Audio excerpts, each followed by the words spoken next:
qui marchait dans la longue nuit a vu le jour se lever, jour de splendeur, où Dieu visita son peuple. On parle des fondements des apôtres, c'est réel, mais il faut ajouter à ces fondements les fondements du Saint-Esprit.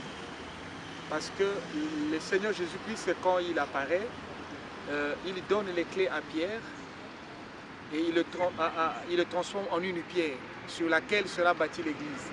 Mais l'Église doit avoir un esprit.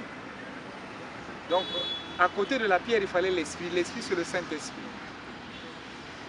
Donc, tout ce qui a été communiqué à l'Église a été communiqué par le Saint-Esprit. Et aujourd'hui, il y a même des gens qui disent qu'il faut répartir l'Église primitive.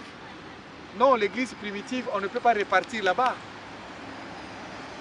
En prenant 2-4 versets bibliques et dire ça c'est l'Église primitive. Non.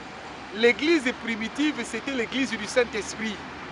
Ils n'avaient pas des Écritures, ils n'avaient pas la Bible, ils n'avaient rien. En dehors des livres de Moïse et des prophètes. Ils avaient le Saint-Esprit.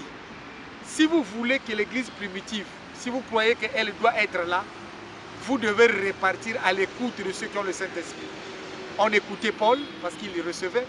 On écoutait Jean parce qu'il le recevait. On écoutait l'apôtre Pierre et Jacques parce qu'ils le recevaient. Ils recevaient des prophéties, des enseignements.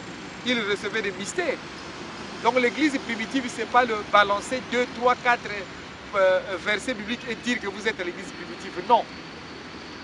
Nous avons besoin de l'église du Christ. Elle est la même hier, aujourd'hui et éternellement. Elle est façonnée par le fondement qui est là, le Saint-Esprit. Dieu veut bénir la terre, j'apparais pour parler, j'ai parlé.